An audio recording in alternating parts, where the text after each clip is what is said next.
이곳은 테미우레의 메인 건물인 충남도지사 공관입니다. 이 건물은 1930년도에 만들어진 건축물로서요.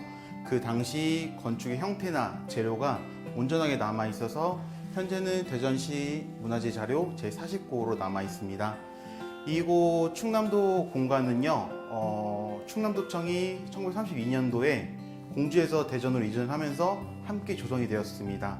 초창기에는 지사관사 1채, 주임관사 5채, 총 6채로 건립을 추진을 했고요. 32년도에 완성이 되었습니다. 이곳은 제1응접실입니다. 여기에서는 주로 도지사들이 공적인 업무와 사적인 업무를 같이 병행을 했고요.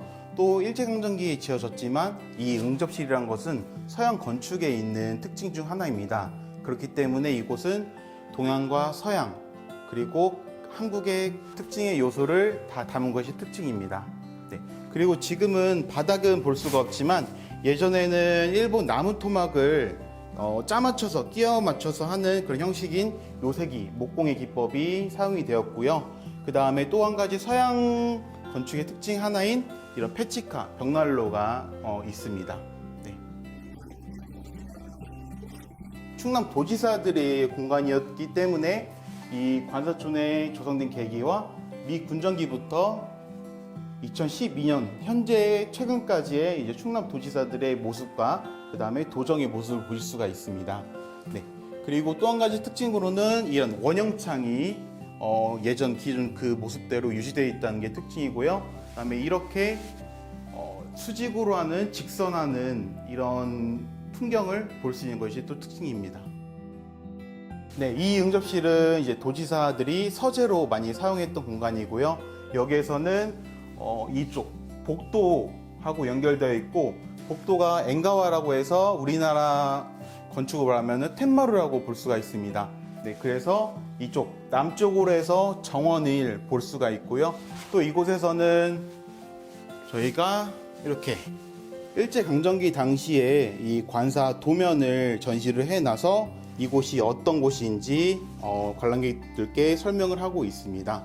네, 그리고 이쪽으로 오시면은 이거는 초창기 당시에 제가 아까 6채가 조성 계획을 했다고 했는데 이곳이 지금 있는 도지사 관사이고, 이 동쪽으로 제1호 관사, 2호 관사, 3호 관사, 4호 관사, 5호 관사, 6호 관사가 있습니다. 하지만 현재 4호 관사는 소실되어서 그 흔적을 찾아볼 수가 없고, 현재 남아있는 거는 지사관사, 1호 관사, 2호 관사, 5호 관사, 6호 관사가 있습니다. 네. 이 4개의 관사 같은 경우에는 이제 등록문화재 제101호로 등록이 되었고요. 이 지사관사는 대전시 문화재 자료 제49호로 지정이 되었습니다. 네. 그리고 또한 여기는 충남 도지사들이 어떤 업무를 했는지 볼 수 있는 곳을 꾸며놨는데요.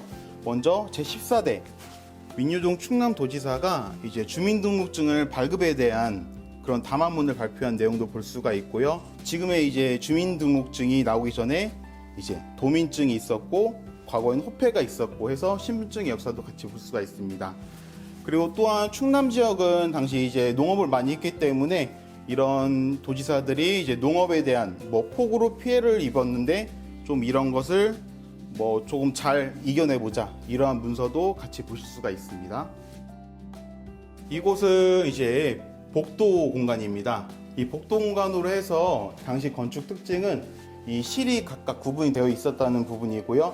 또 이 복도를 지나면은 바로 이 외부 정원으로 나갈 수 있었습니다. 네.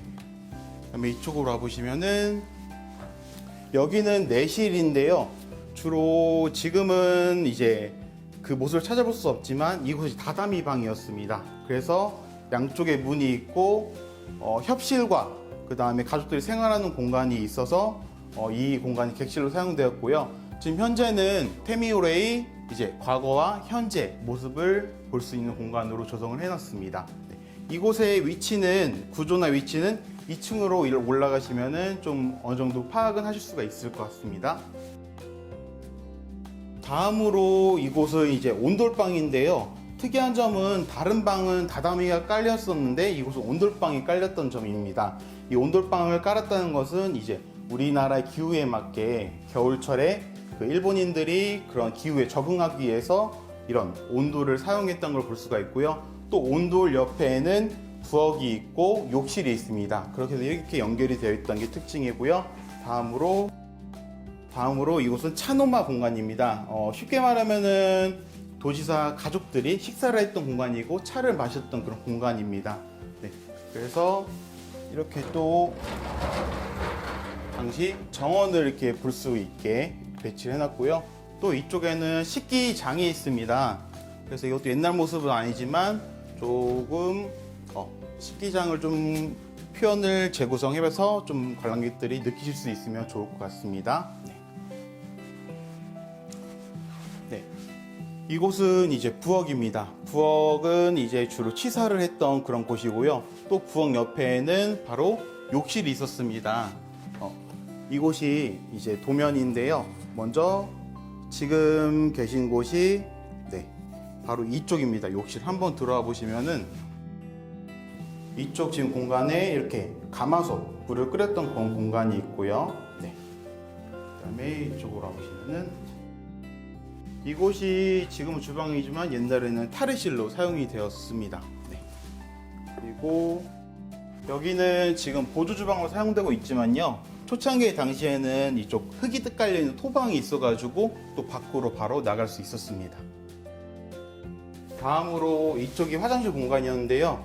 이 도면상 좀 특이한 거는 남자 화장실, 여자 화장실이 구분이 되어 있었던 점인데요. 이 당시 일본인들은 위생 문제에 조금 중요시 여겼기 때문에 이런 화장실이나 목욕 문화 같은 것도 좀 많이 신경 썼던 편입니다. 아까 보셨는지 모르겠지만 지금 이쪽도 현관이 있습니다. 이쪽은 이제 가족들이 주로 출입한 공간이고 아까 처음 보셨던 공간은 이제 손님들이 출입했던 공간입니다. 여기는 지금 저희가 문화해설사 방으로 사용되고 있는데요. 이쪽 공간은 원래 그 여중실이라고 해서 그 이제 도지사 사모님을 돕는 그 허드렛 일을 하던 그 여자 하인들이 머무르던 방입니다.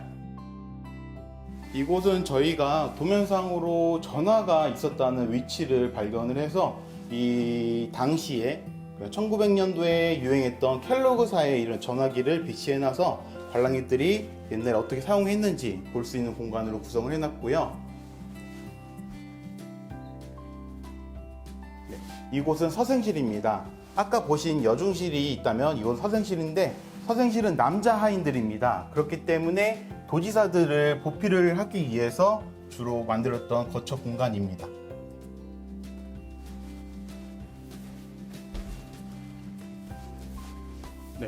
이제 2층으로 올라가시면은 긴 수직창하고 원형창, 그 다음에 스테인글라스를 볼 수가 있습니다. 이러한 건축은 당시 일본 건축가가 서양 건축의 영향을 받아서 이렇게 조성이 되었다고 합니다. 이러한 그런 건축 양식은 아르데코풍이라고 하는데요. 아르데코풍은 직선이나 기하, 반복된 패턴 같은 그런 무늬를 쓰는 것이 특징입니다. 그래서 당시 종교적 건물이 아니지만 일반 주택에 이런 스테인글라스가 있었다는 거는 좀 주목해야 할 그런 점 중 하나입니다. 그래서 이곳은 이제 따로 조명이 없어도 이렇게 긴 수직창으로 해서 풍경, 채광을 많이 받았던 게 좀 특징이고요.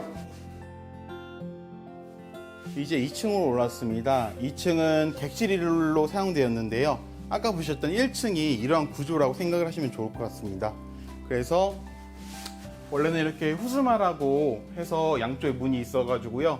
공간을 좀 분리했던 그런 공간입니다. 그래서 한쪽은 치키노마, 한쪽은 객간이라고 해서 나눌 수 있었고요. 그 다음에 다다미 방의 특징인 그 도코노마가 있었던 자리가 바로 이곳입니다. 현재 그 흔적을 찾아볼 수 없지만요. 저희가 이 공간을 최대한 좀 활용해서 관람객 여러분께 보여드리려고 합니다. 그다음에 이곳은 이제 오시레라고 해서 이제 이불장이나 수납, 옷장 같은 것을 사용을 했고요. 이렇게 옛 흔적들이 아직까지 고스란히 잘 남아있는 편입니다. 이 발코니가 당시 만들어졌던 그런 건축인데요. 아무래도 당시 주변을 생각해 보면요. 위에 수도산이 있었고 이곳이 관사 있었고 또 밑으로는 충남도청이 있었기 때문에 경사가 좀 졌습니다. 그렇기 때문에 이 관사를 지은 이유도 이 지리적 위치의 그런 특징 중에 하나입니다.